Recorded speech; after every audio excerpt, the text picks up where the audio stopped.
ini merupakan timeline dari proklamasi kemerdekaan, yaitu dimulai dari dibomnya kota Hiroshima sampai terbentuknya proklamasi kemerdekaan di 17 Agustus 1945 yang akan kita bahas di dalam beberapa materi berikut ini. Oke. Nah, selanjutnya sebelum masuk ke proklamasi kemerdekaan, kita harus tahu terlebih dahulu gitu, bagaimana sih kekalahan Jepang di dalam Perang Asia Timur Raya. Nah, Jepang ini kalah di Perang Asia Timur Raya itu kalah telaknya itu karena kota Hiroshima dan Nagasaki ini dibom atom oleh sekutu. Dan hal ini membuat Jepang itu menyerah tanpa syarat kepada sekutu di tanggal 15 Agustus 1945 gitu. Nah, kedua kota Jepang ini yaitu Nagasaki dan Hiroshima ini merupakan kawasan-kawasan industri yang sangat strategis gitu dan merupakan industri galangan kapal gitu. Nah, di sini juga terdapat armada-armada dagang ya yang punya Jepang gitu. Dan hancurnya armada-armada dagang ini membuat pasokan bahan mentah seperti batu bara, besi, baja, karet, minyak bumi gitu dari negara-negara yang didudukinya ini menjadi macet. Nah, akhirnya Jepang ini menyerahlah tanpa syarat kepada sekutu tanggal 15 Agustus tahun 1945. Dan ini merupakan gambar dari penandatanganan penyerahan Jepang kepada sekutu gitu. Nah, sebelah sini ini merupakan gambar Douglas MacArthur gitu yang merupakan pihak sekutu, dan sebelah sana itu merupakan gambar dari Menteri Luar Negeri Jepang yaitu Mamoru Shigemitsu yang menandatangani tentang penyerahan Jepang kepada sekutu. Nah, selanjutnya menuju proklamasi ini otomatis kan tadi juga dikatakan ada peristiwa Rengas Dengklok gitu. Nah, ini ada peristiwa Rengas Dengklok sampai penyusunan teks proklamasi kemerdekaan. Nah, peristiwa Rengas Dengklok ini dilatar belakangi oleh adanya perbedaan pendapat antara golongan muda dan golongan tua gitu. Di satu sisi golongan muda ini ingin memerdekakan Indonesia dengan secepat-cepatnya, tetapi di sisi lain golongan tua ini ingin kemerdekaan Indonesia itu dibahas dulu melalui PPKI gitu.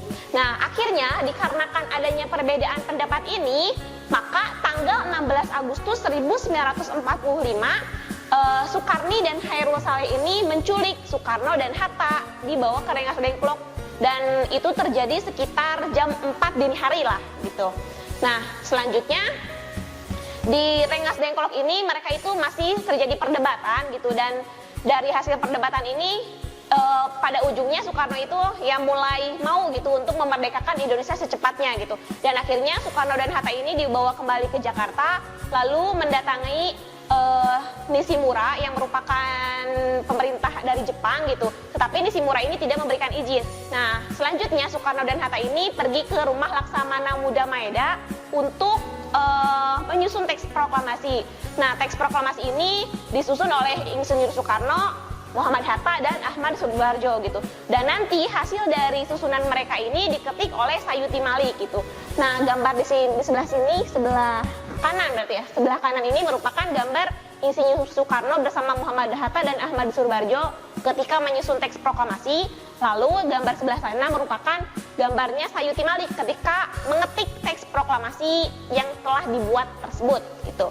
Nah, selanjutnya setelah penyusunan teks proklamasi ini sudah terjadi gitu, maka mereka itu merumuskan tempat yang akan digunakan sebagai pembacaan teks proklamasi tersebut gitu. Nah, pada awalnya tempat yang akan dijadikan sebagai pembacaan proklamasi ini di Lapang Ikada gitu, tetapi dipindah ke halaman rumah Soekarno yaitu di Jalan Pegangsaan Timur nomor 56 Jakarta gitu. Dan akhirnya proklamasi kemerdekaan ini dikumandangkan atau dibacakan tepat jam 10 pagi di tanggal 17 Agustus 1945 gitu. Nah, adapun alasan kenapa sih gitu yang awalnya di lapangan Ikada dipindah ke halaman depan rumahnya Soekarno gitu, ya karena pada saat itu Jepang itu sudah mengetahui gerak-gerik bangsa Indonesia untuk melaksanakan kemerdekaannya gitu, sehingga di lapangan Ikada ini sudah dikepung oleh pasukan Jepang sendiri gitu. Nah, selanjutnya ini merupakan momen dari pembacaan teks proklamasi oleh Soekarno dan momen ketika bendera merah putih yang dijahit oleh Ibu Fatmawati ini dikibarkan gitu. Nah, selanjutnya berita tentang proklamasi ini setelah proklamasi itu beritanya itu mulai disebarkan melalui siaran radio pusat jawatan gitu, dan mereka itu mendapatkan teks proklamasi itu dari wartawan kantor Berita Damai, yaitu dari kantor Berita Damai, dan nantinya itu dari teks proklamasi ini disiarkan langsung oleh Yusuf Ronodipuro, Bahtiar Lubis, dan Suprapto sebanyak 3 kali berturut-turut. Tapi setelah siaran yang kedua gitu, ketika mereka melakukan siaran, datanglah salah satu opsir Jepang gitu dan menghentikan penyiaran proklamasi tersebut gitu. Nah, sebagai akibatnya gitu, kantor Berita Damai ini disegel dan para pegawainya ini juga dilarang masuk. Lalu pemancarnya pun ikut disegel juga gitu.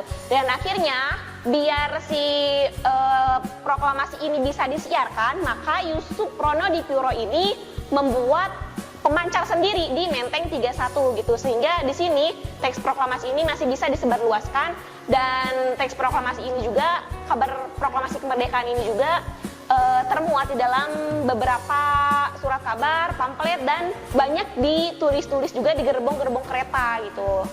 Nah, selanjutnya ada makna proklamasi kemerdekaan Indonesia gitu. Nah, pertama di bidang politik nih. Di bidang politik Indonesia ini memiliki kedaulatan baik di mata internasional maupun di mata Indonesia sendiri gitu. Nah, selanjutnya di bidang politik juga Indonesia ini memiliki kebebasan untuk menentukan nasibnya sendiri gitu.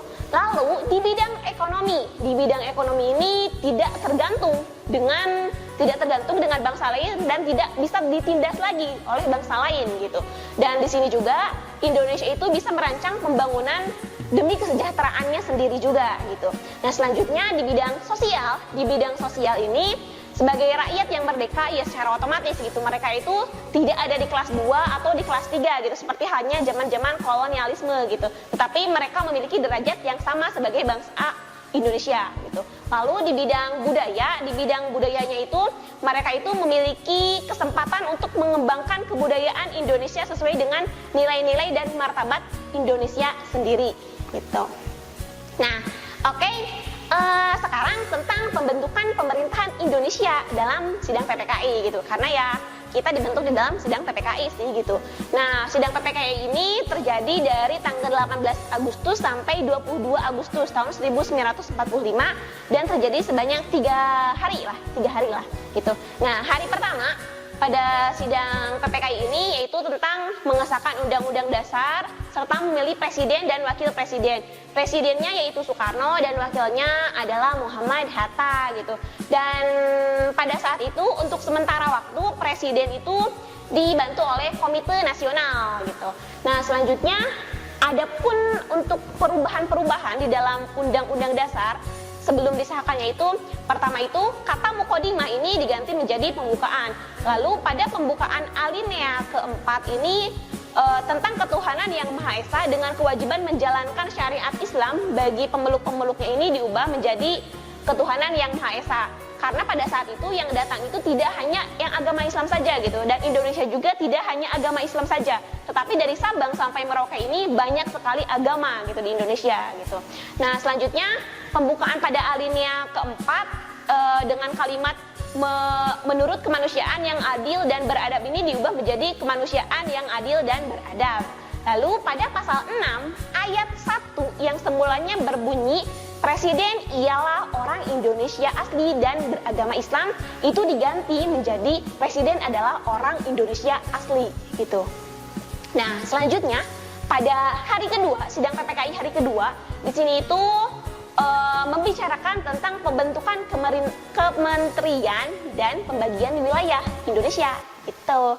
Nah, untuk pembagian wilayah sendiri pada awal kemerdekaan itu Indonesia itu dibagi menjadi 8 wilayah, yaitu Jawa Barat, Jawa Tengah, Jawa Timur, Kalimantan, Sulawesi, Maluku, Sunda Kecil, Sumatera gitu. Nah, untuk menterinya itu ada 12 menteri gitu.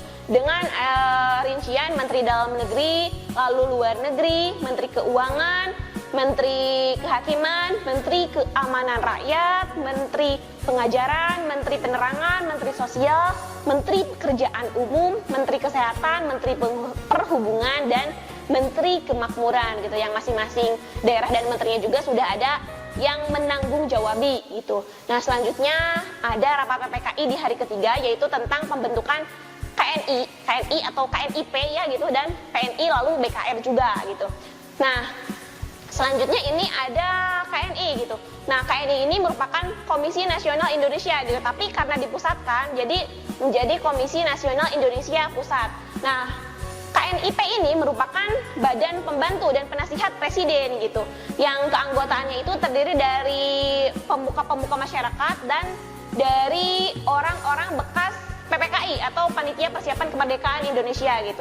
Nah fungsi KNIP ini berfungsi sebagai legislatif ya, bagi presiden gitu, memiliki wewenang legislatif gitu. Dan akhirnya KNIP ini juga nanti menjadi cikal bakal berdirinya DPR yang merupakan lembaga legislatif yang ada di Indonesia. Nah selanjutnya ada PNI. Nah PNI ini merupakan Partai Nasional Indonesia yang dibentuk awal kemerdekaan gitu. Nah pada awalnya pembentukan PNI ini bertujuan untuk menjadikan partai tunggal yang ada di Indonesia gitu. Nah tujuannya itu adalah untuk mewujudkan negara Republik Indonesia sebagai negara yang berdaulat, adil, makmur berdasarkan kedaulatan. Lalu selanjutnya ada BKR. Nah, BKR ini merupakan badan yang bertugas untuk menjaga keamanan rakyat gitu. Nah, dalam badan ini juga terhimpun unsur-unsur peta, heiho, polisi, seinen dan keibondan gitu. Nah, pada awalnya BKR ini bukan merupakan kesatuan militer gitu. Karena apa? Karena pada saat itu kan di Indonesia masih ada kesatuan militer yang lain gitu, sehingga Soekarno itu takut kalau misalnya membuat kesatuan militer otomatis akan terjadi bentrokan. Tetapi lama-kelamaan dan melalui maklumat pemerintah tanggal 5 Oktober tahun 1945 dibentuklah Tentara Kesatuan Rakyat dan disesuaikan dengan keadaan yang ada pada saat itu juga gitu. Nah selanjutnya ini merupakan Soekarno ya ketika rapat hari ketiga, yaitu pembentukan KNIP, PNI, dan BKR. Nah, oke. Untuk materi bab 6 ini sekian dari saya. Wabillahi taufiq wal hidayah. Wassalamualaikum warahmatullahi wabarakatuh.